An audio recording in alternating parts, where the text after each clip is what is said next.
بيشرفنا في الاستوديو المستشار كمال اسلامبولي، الفقيه الدستوري وعضو مجلس امناء التيار الشعبي وايضا رئيس المجلس الوطني المصري. اهلا بك سياده المستشار. اهلا بك يا فندم، اهلا وسهلا. سياده الطويل قوي سياده المستشار. اي حاجه يعني مش كمال اسلامبولي.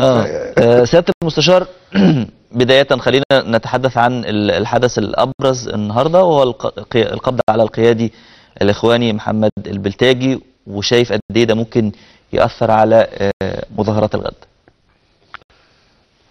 لا، هو هيأثر على ما بعد الغد. ما بعد الغد لأنه الغد مترتب، فوفق ترتيبه هيتعمل، وربما البلتاجي نفسه صاحب جزء كبير في ترتيبه، فالقبض عليه مش برضه، رغم انه صاحب جزء او ربما يكون صاحب جزء في ترتيبه، لكن خلاص ده انت ساعاته هتنفذ. لكن حته الترتيب ومفاصل الترتيب وادواته واتصالاته وكان طبعا اساسي فيها البلتاجي.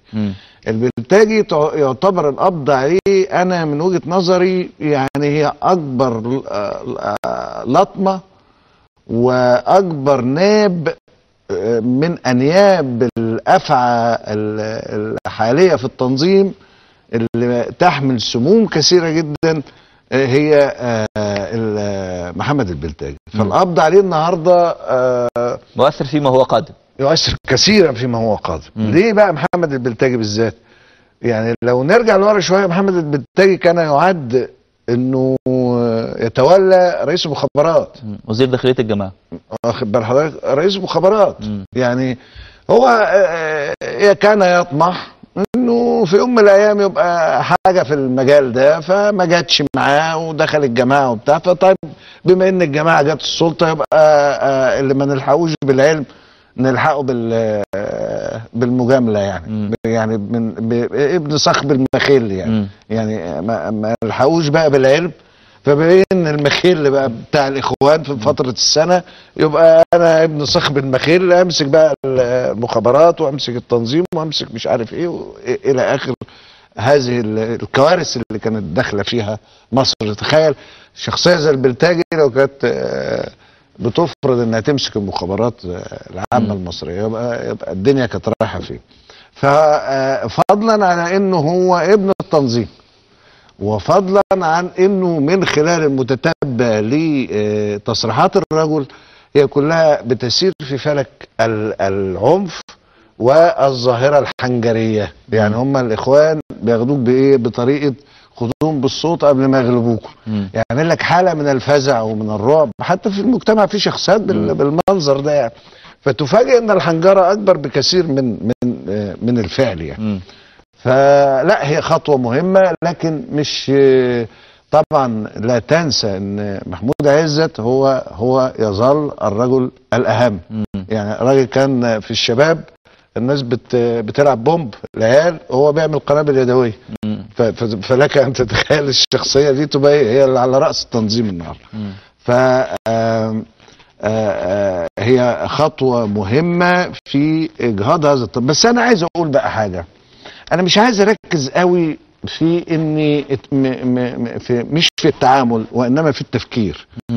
انه القصه هي الاخوان، وان الاخوان القاطره التي تقطر عربات كل الجماعات وكل البؤر الارهابيه متعدده الجنسيات، متعدده الجنسيات التي استجلبت وسكنت في سيناء تحسبا لوقت زي ده. انا مش عايز اقول انها لا، ده دول كلهم اداه في ايد امريكا.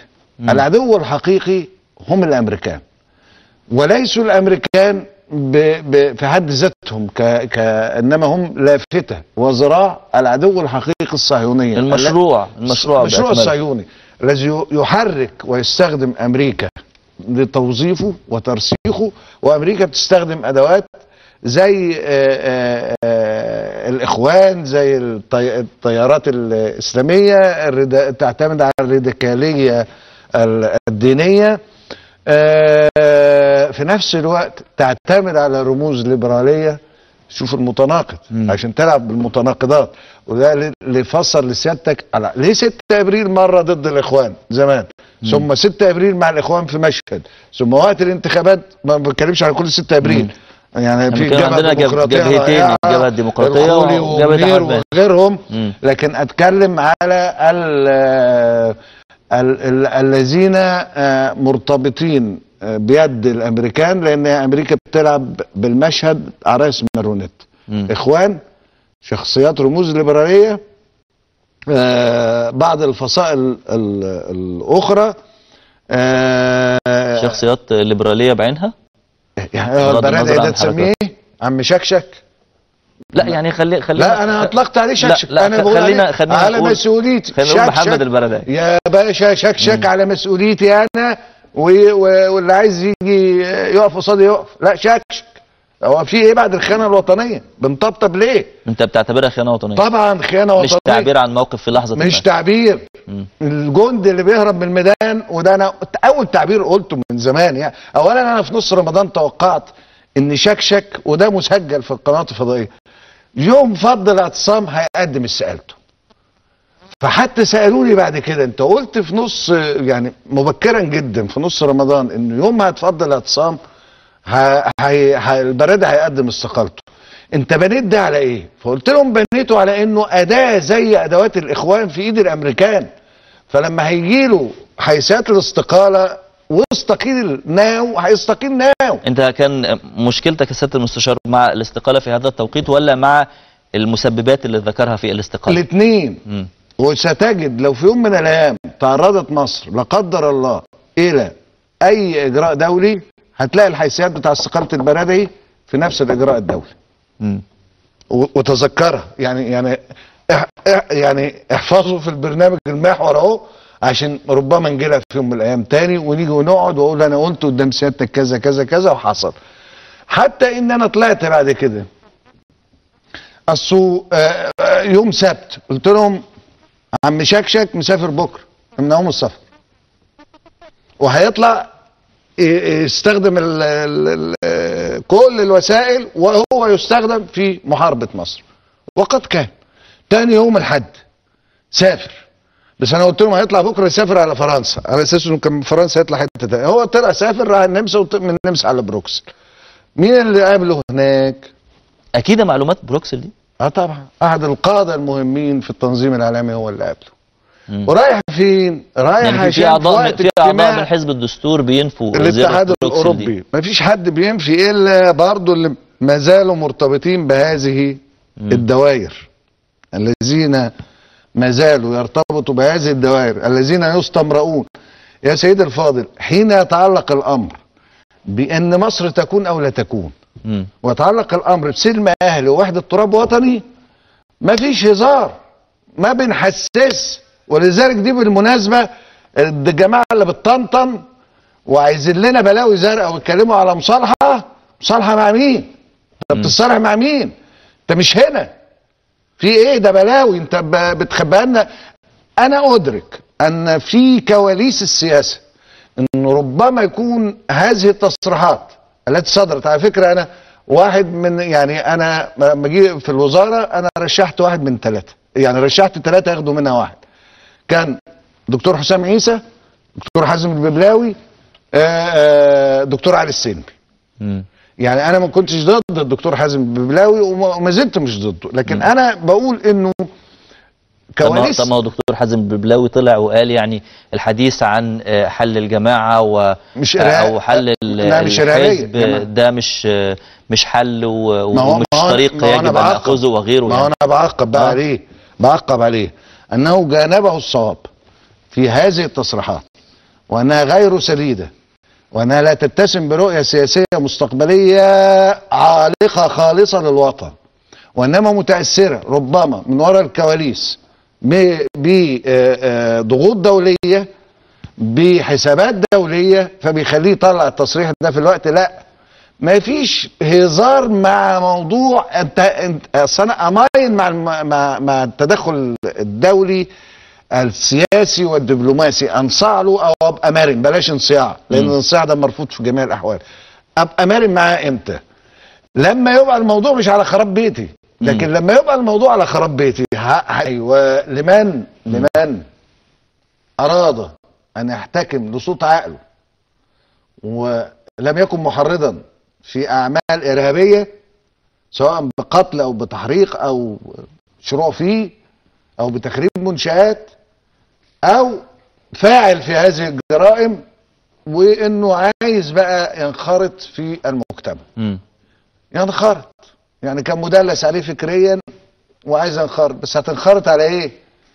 مش على الخزعبلات اللي كانوا مالين دماغك بيها، هتيجي على قاعدة المجتمع، مش المجتمع اللي هيجي على قاعدتكم. ولذلك النهارده انا بستغرب، انت بتعمل دستور ماشي، ما زلت تتفاوض مع احزاب قائمه على اساس ديني وبتقدم الدعوه لهذه الأحزاب، وانت الدين بتاع وانت الدستور بتاعك بتتكلم في ان مفيش احزاب على اساس ديني. احنا بنهزر ولا بنعمل ايه يعني مش شايفها نوع من الموائمه السياسيه يعني موائمه سياسيه؟ طب ما تيجي على قاعده المجتمع يا سيدي واعمل حزبك.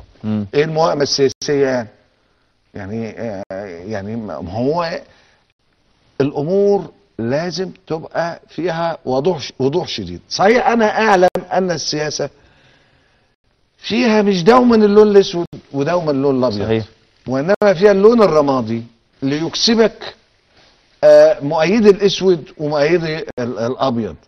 لكن هناك مواقف تحتاج من الوضوح بحيث انك لو خدت اللون الرمادي هتفقد اللون الاسود وهتفقد اللون الابيض، فخد اي اللونين واخسر اللون الاخر. حتى بعد تصريحات حزب النور الاخيره والخاصه بوقوفها بجانب الشعب المصري ورفضها اي مظاهرات ورفضها اي حشد واتهامها لاي حد يتعدى على القوات المسلحه او قوات الامن المصريه بانه خارج على القانون وغيره وغيره، يعني حتى مع كل هذه اللي نقدر نقول عليها المبادرات اللفظيه اللي بتخرج من حزب النور برضو على فكره هو حزب ايام ما كانت الدنيا شغاله هو من وجهه نظري كان احسن الاحزاب، ودي مواقف كانت رائعه في ظل احسن الاحزاب الدينيه القائمه على اساس دين، وكان ليه مواقف رائعه جدا. لكن انا النهارده غيرت، ما عنديش احزاب على اساس دين، فلا ما تبقاش. انا بتكلم المبدأ ده. لكن شوف بقى سيادتك، هم مش قال لك هيشارك في لجنه ال50؟ طب توقع انسحاب اثناء مناقشه التعديلات، هينسحبوا عند الماده كام؟ عند 219 اخفقوا في 200، اذا اخفقوا في 219 هينسحبوا. انا بقولها لسيادتك اهو، يعني استشراف مبكر لما سيحدث ان حزب النور وبالتالي يدخل لجنه ال50 وسوف ينسحب.